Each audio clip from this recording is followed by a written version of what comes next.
Welcome to V3 news. లక్ష్యం సమాజహితం. నా పేరు సుజాత. ఇక వార్తా వివరాలు చూస్తే గ్రామ పంచాయతీ ఎన్నికలు ఫిబ్రవరిలో జరగనున్నట్లు తెలుస్తోంది. జనవరి 10వ తేదీ లోపే పంచాయతీ ఎన్నికల నోటిఫికేషన్ విడుదల చేస్తామని రాష్ట్ర ఎన్నికల కమిషనర్ చెబుతున్నప్పటికీ బీసీ గణన ఇంకా పూర్తి కాకపోవడంతో రిజర్వేషన్లు ఖరారు చేయకపోవడంతో తదితర కారణాలను చూపుతూ వాయిదా వేసే అవకాశం ఉన్నట్లు చర్చ జరుగుతున్నది.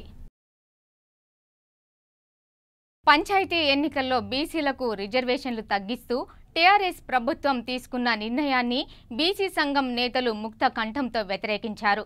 బీసీలను టీఆర్ఎస్ ప్రభుత్వం నట్టేట ముంచిందని వక్తలు మండిపడ్డారు. 24 సంవత్సరాల నుండి బీసీలకు 34% ఉన్న రిజర్వేషన్లను 23.81% కుదిస్తూ ఆర్డినెన్స్ తేవడం అన్యాయమని అన్నారు.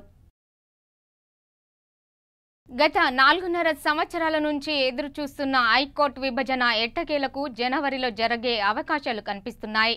విభజనకు సంబంధించి ఫైల్ రాష్ట్రపతి వద్దకు చేరింది. తెలంగాణ రాష్ట్రం ఏర్పడి నాటి నుండి ప్రభుత్వం మరోపక్కన తెలంగాణ న్యాయవాదులు విభజనకు అనేకసార్లు పోరాటం చేస్తూనే ఉన్నారు. చివరికి విభజన ఫైల్ రాష్ట్రపతి వద్దకు చేరడంతో అందరూ ఆనందం వ్యక్తం చేస్తున్నారు. తెలంగాణ రాష్ట్ర హోంశాఖ మంత్రిగా మహమ్మద్ అలీ బాధ్యతలు స్వీకరించారు.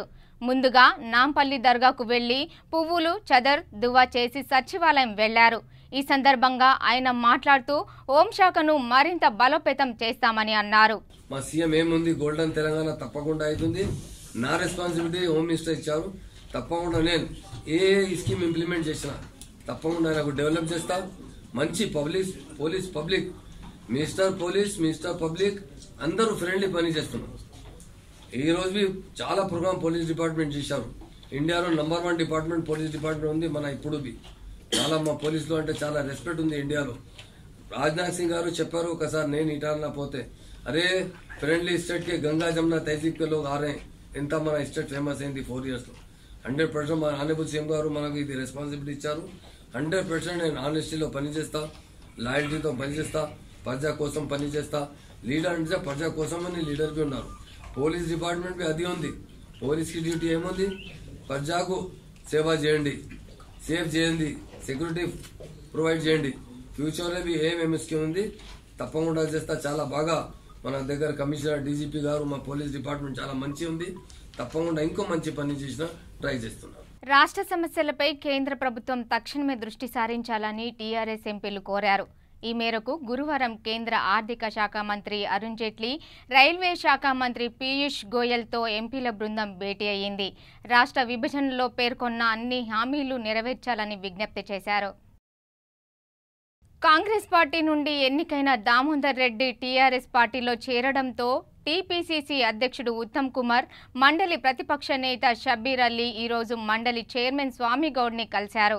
దామోదర్ రెడ్డి సభ్యత్వాన్ని రద్దు చేయాలని డిమాండ్ చేశారు. శ్రీశైలం ఫారెస్టులో చిరుత దాడి చేయడంతో ఒక వ్యక్తి తీవ్రంగా గాయపడ్డాడు. ఈ ప్రాంతంలో చిరుత తరచుగా సంచరిస్తోంది. ప్రజలు జాగ్రత్తగా ఉండాలని అనేకసార్లు చెబుతున్నామని అధికారులు తెలిపారు. ప్రమాద హెచ్చరిక బోర్డు సైతం ఏర్పాటు చేశామని తెలిపారు. కాగా గాయపడిన వ్యక్తిని ఆసుపత్రికి తరలించారు. రంగారెడ్డి జిల్లా ఇబ్రహీంపట్నం మండలంలోని ఎలిమినేట్ గ్రామంలో ప్రభుత్వ వైద్యశాల భవనం నిర్మాణం పూర్తి అయినప్పటికీ వైద్యశాలలో వైద్య సదుపాయాలు నేటికి అందుబాటులోకి రాకపోవడంతో గ్రామస్తులు విచారం వ్యక్తం చేస్తున్నారు. ఇబ్రహీంపట్నం మండలంలో ఎలిమినేడు గ్రామంలో ప్రభుత్వం ప్రాథమిక ఆరోగ్య కేంద్రం నిర్మించింది. ఈ భవనం సెప్టెంబర్ 2018న పూర్తి అయినప్పటికీ వైద్య సేవలకు నోచుకోవడం లేదు. ఇబ్రహీంపట్నం ఎమ్మెల్యే మంచిరెడ్డి కిషన్ రెడ్డి స్వగ్రామమైన ఎలిమినేడులో సుమారు 50 లక్షల రూపాయలు వెచ్చించి గ్రామస్తులకు అందుబాటులో ఉండేందుకు వైద్యశాల నిర్మాణం జరిగింది. సెప్టెంబర్ 2018న ఎమ్మెల్యే కిషన్ రెడ్డి, మంత్రి మహేందర్ రెడ్డి, ఎంపీ బూర నర్సయ్య గౌడ్లు ప్రారంభించారు. భవనం ప్రారంభించిన నేతలు వైద్య సేవలు అందించడంలో మాత్రం శ్రద్ధ వహించడం లేదు. గ్రామంలోని వృద్ధులు, మహిళలు దూర ప్రాంతాలకు వెళ్లి వైద్య సేవలు చేయించుకోలేక తమ గ్రామంలో వైద్యశాల ఏర్పాటుపై ఆనందం వ్యక్తం చేశారు. కానీ బోసిపోయిన భవనం గ్రామస్తులను వెక్కిరిస్తోంది. గ్రామీణ ప్రాంతాలలో పనిచేయడానికి వైద్యులు, సిబ్బంది విముఖత వ్యక్తం చేస్తుండటంతో ఇక్కడి వైద్యశాల ప్రారంభించడానికి నోచుకోవడం లేదని గ్రామస్తులు అభిప్రాయపడుతున్నారు. ఇదిలా ఉండగా వైద్యశాల కోసం నిర్మించిన ఈ భవనం అసాంఘిక కార్యక్రమాలకు అడ్డాగా మారింది. యువకులు ఈ వైద్యశాల భవనంలో మద్యం సేవించడం మరియు ఇతర అసాంఘిక కార్యక్రమాలు చేస్తుండటంతో అటువైపు వెళ్లడానికి మహిళలు ఇబ్బందికి గురవుతున్నారు. లక్షలు వెచ్చించి నిర్మించిన భవనం అద్దాలను సైతం పగులగొట్టారు. వైద్యశాల చుట్టూ పిచ్చి మొక్కలు పెరగడంతో బూత్ బంగ్లాను మరిపిస్తుంది. భవనం నిర్మాణంలో చూపిన శ్రద్ధ ప్రారంభంలో కూడా చొరవ చూపి గ్రామస్తులకు వైద్య సేవలు అందించాలని కోరుకుంటున్నారు. కాగా గ్రామస్తులు కూడా తమ తమ గ్రామాల్లో నిర్మించిన ప్రభుత్వ భవనాలను తమ సొంత ఆస్తులుగా భావించి వాటిని కాపాడుకుంటే మరిన్ని సదుపాయాలు గ్రామాల ముందుకు వస్తాయి. ఏది ఏమైనప్పటికీ ప్రభుత్వ ఆస్తులు గ్రామ ఆస్తులుగా గ్రామస్తులు భావించాలి.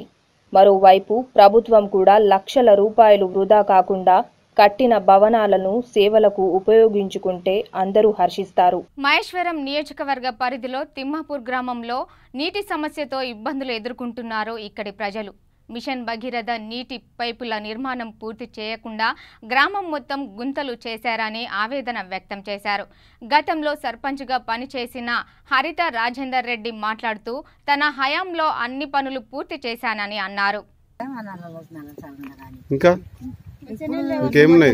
నల్లలు అయితే మొత్తమే వస్తలేవు. ఇప్పుడు 7 దినాలు నల్లలు వస్తలేవు, ఏమొస్తలేవు. మోరీలు ఉన్నాయా మీ ఊళ్ళో? పింఛన్లు వస్తున్నాయా? వస్తున్నాయి అందరికి. అందరికంటే ఇంట్లో ఖర్చు వస్తున్నది. కష్టం చేత కాదు. ప్రాబ్లం ఉంది. ముఖ్యంగా వర్షాలు పడకపోవడం వల్ల అండర్ గ్రౌండ్ వాటర్ అనేది మొత్తం పోయింది. కాబట్టి మేము ట్యాంకర్లు పెట్టడం, ప్రతి సంవత్సరం ట్యాంకర్లు పెట్టి సర్వీస్ చేసినాము. అలాగే ఊర్లో గ్రామ పంచాయతీల విలేజ్లో కూడా ఒక 4 బోర్లు వేయడం జరిగింది. అందులో 2 పాస్ అయినాయి. తర్వాత అవుట్స్కట్లో కూడా 2-3 బోర్లు వేసినాము. అందులో 2-3 పాస్ అయినాయి. తర్వాత ఉన్న వాటర్ అయినా కానీ ట్యాంకులకు ఎక్కించి దాని ద్వారా ప్రతి ఒక్కరికి అందించే విధంగా బాగానే చేసినాము. తర్వాత ట్యాంకర్లు కూడా బాగానే పెట్టినాము. ఇప్పుడు మిషన్ భగీరథ వస్తుంది కాబట్టి ప్రస్తుతానికి వాటర్ ప్రాబ్లం ఉండదని అనుకుంటున్నాం. నల్గొండ జిల్లా చింతపల్లి మండలంలోని రాయనిగూడెం గ్రామం సమస్యలకు నిలయంగా మారింది. కరెంట్ పారిశుద్ధ్య సమస్యలతో ఇక్కడి ప్రజలు ఇబ్బందులు ఎదుర్కొంటున్నారు. కొత్తగా గ్రామ పంచాయతీగా ఏర్పడిన రాయనిగూడెంని అభివృద్ధి చేసేవారికే తమ ఓటు వేస్తామంటున్నారు గ్రామస్తులు. నల్లగొండ జిల్లా చింతపల్లి మండలం పరిధిలోని రాయనిగూడెం గ్రామస్తులు అనేక సమస్యలతో ఇబ్బంది పడుతున్నారు. సీసీ రోడ్ల నిర్మాణం పూర్తిగా కాలేదని, డ్రైనేజీ ప్రాబ్లం ఉందని గ్రామస్తులు తెలిపారు.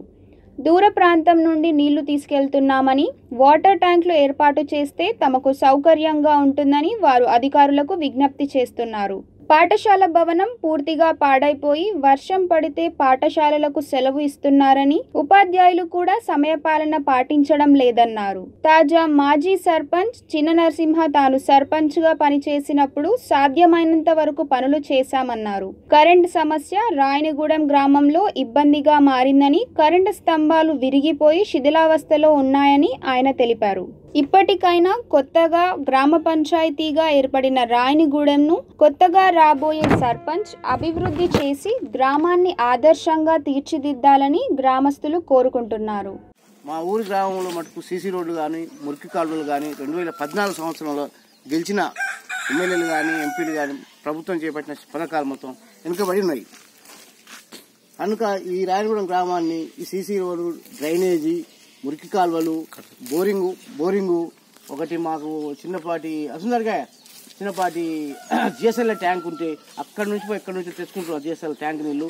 ఆ ట్యాంక్ నీళ్ళు సాగర్ మాకు ఇప్పుడు ప్రస్తుతానికి ఏమైనా సాగర్ నీళ్లు టెంపరీగా ఓచెస్ ట్యాంక్ ఎక్కిస్తున్నారు. మాకు ఈ గ్రామంలో ఇప్పుడు జిఎస్ఎల్ ట్యాంకు ప్రత్యేకంగా కావాలని మేము కోరుకుంటున్నాం. అట్లాగే గ్రామంలో అక్కడ 3 రోడ్లు ఉన్నాయి. 3 రోడ్లు కొన్ని కంపల్సరీతో కూడుకొని శిథిలావస్థలో ఆ రోడ్డు ఉంది ఎస్సీ కాలనీలో. అదొకటి దాని నిర్మాణం ప్రభుత్వం దాన్ని గమనించి దృష్టిలో పెట్టుకొని ప్రెసిడెంట్గా గెలిచిన ఎమ్మెల్యే కానీ, రవీంద్ర కుమార్ గారిని కానీ ఎవరైనా మన గవర్నమెంట్ మనుషులు దాన్ని తక్షణమే చర్యలు తీసుకొని మా గ్రామాన్ని అభివృద్ధి పదంలో నడిపించగలరని మేము కోరుకుంటున్నాం. అట్లాగని మన చింతపల్లి ఎక్స్ రోడ్ నుండి రాయనిగూడానికి వచ్చే రహదారి గుంతలమయంగా మారి మనకు వచ్చే ఆటోలు కానీ, లారీ ట్రాక్టర్లు కానీ చిన్న చిన్న బైకులు పోవాలంటే కూడా మా గ్రామానికి అతి దగ్గరలో డాంబర్ చేసి లేచిపోయింది. దాన్ని తక్షణమే గవర్నమెంట్ చర్య తీసుకుని అట్టి రోడ్డును మరమ్మతులు చేపట్టగలరని మేము కోరుకుంటున్నాం. మా గ్రామ ప్రజల తరఫున మేము కోరుకుంటున్నాం. నా పేరు ఏర్పుల జయమ్మ చిన్న నరసింహ, తాజా మాజీ సర్పంచ్.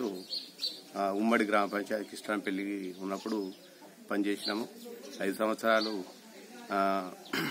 పదవి బాధ్యతలు స్వీకరించి 5 సంవత్సరాలు సరైన క్రమంలోనే విద్యుత్ నిర్వహణలో ఎటువంటి జాప్యం జరగకుండా ఉన్న సమస్యల మీద ఎటువంటి రాజీ పడే వ్యక్తిగాను ఆ పనులను సంక్షేమ పథకాల వైపు కానీ ప్రభుత్వం ఇస్తున్నటువంటి కార్యక్రమాల మీద ప్రత్యేక శ్రద్ధ చూపించి ఈ సంక్షేమ పథకాలు అనేది ఊర్లోకి ప్రతి ఒక్కరికి అందే విధంగా చేయడంలో కృషి చేశాము. అలాగే గ్రామంలో ఉన్నటువంటి కొన్ని సమస్యలు ఏంటంటే సీసీ రోడ్లు అనేది, డ్రైనేజ్ వ్యవస్థ అనేది, ముఖ్యంగా ఈ విద్యుత్తు సౌకర్యం అనేది కూడా కొంతవరకు నేనున్నంతలో మెరుగుపరచడం జరిగింది. నల్గొండ జిల్లా నార్కెట్పల్లి మండలం సమీపంలోని చెరువుగట్టు జడల రామలింగేశ్వర స్వామిని నకిరేకల్ ఎమ్మెల్యే చిరుమర్తి లింగయ్య సందర్శించారు. ఈ సందర్భంగా ఆయన మాట్లాడుతూ రానున్న రోజుల్లో ఆలయాన్ని మరింత అభివృద్ధి చేస్తామని అన్నారు. తుంగతుర్తి నియోజకవర్గం పరిధిలో బతుకమ్మ చీరలను రాష్ట్ర oil fed chairman Kancharla Ramakrishna Reddy పంపిణీ చేశారు. ఈ సందర్భంగా ఆయన మాట్లాడుతూ తుంగతుర్తి ఎమ్మెల్యే గాదర్ కిషోర్ హయాంలో అనేక అభివృద్ధి పనులు జరిగాయని అన్నారు. ఏ ముఖ్యమంత్రి, ఏ మంత్రి, ఏ ఎమ్మెల్యే, ఏ ఎంపీ అధికారంలో ఉన్నప్పటికీ కూడా ఎన్నడూ జరగనటువంటి అభివృద్ధి పథకాలు తుంగతుర్తి నియోజకవర్గానికి తీసుకొచ్చి గతం కంటే ఎన్నో రేట్లు గాదర్ కిషోర్ కుమార్ గారు అభివృద్ధిలో ముందుండటం జరిగింది. 1600 కోట్ల రూపాయలు వివిధ పథకాల మీద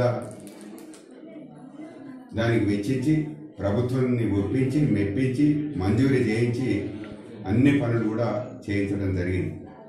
ముఖ్యంగా మన ప్రాంతానికి వచ్చినప్పుడు, మన మోత్కూరు అడగూడూరు ప్రాంతానికి వచ్చినప్పుడు బ్యాంకులు నష్టాల్లో ఉన్నాయని, ఉద్యోగులకు జీతాలు ఎక్కువగా చెల్లించలేని పరిస్థితిలో ఉన్నదని చెప్పడంతో బ్యాంకు ఉద్యోగులు ధర్నా చేశారు. తాము ప్రభుత్వం తీసుకున్న అన్ని సంస్కరణలకు అనుగుణంగా పనిచేశామని, ప్రభుత్వ చర్యల వల్ల నష్టాల్లో ఉంటే తమదే బాధ్యతగా చెప్పడం అన్యాయమని వారు ఆవేదన వ్యక్తం చేశారు. ఇవాల్టి వరకు కూడా ఐబీఏ ఫైనాన్స్ మినిస్ట్రీ ఏమాత్రం ముందుకు వచ్చి ఈ ఇష్యూని సెటిల్ చేయడానికి ముందుకు రావట్లేదు. మేము ఇంతకు ముందు 10 బైపార్టేట్లో ఎలాగైతే వేజ్ రివిజన్ సెటిల్మెంట్ చేశారో అలాగే చేయమని అడుగుతున్నాం. ఈసారి వాళ్ళు ఏమంటారంటే జూనియర్ మేనేజ్మెంట్కి, మిడిల్ మేనేజ్మెంట్కి చేస్తాము, సీనియర్ మేనేజ్మెంట్కి మేము చేయము అనే స్టాండ్ తీసుకున్నారు. ఇది ఒక బ్లాక్మెయిలింగ్ టెక్నిక్గా గవర్నమెంట్ మా మీద వాడుతున్నారని మేము గట్టిగా నమ్ముతూ ఈ సమ్మె చేస్తున్నాం. బ్లాక్మెయిలింగ్ ఏమన్నట్లయితే అన్ని బ్యాంకులు లాభాలు సంపాదించట్లేదు, కొన్ని బ్యాంకులు మాత్రమే 2 బ్యాంకులు లాభాలు సంపాదిస్తున్నాయి, మిగతా బ్యాంకులన్నీ లాస్లో ఉన్నప్పుడు మేము వేజ్ రివిజన్ చేయలేము. ఇవి బులెటిన్ విశేషాలు. చూస్తూనే ఉండండి V3 న్యూస్. లక్ష్యం సమాజహితం.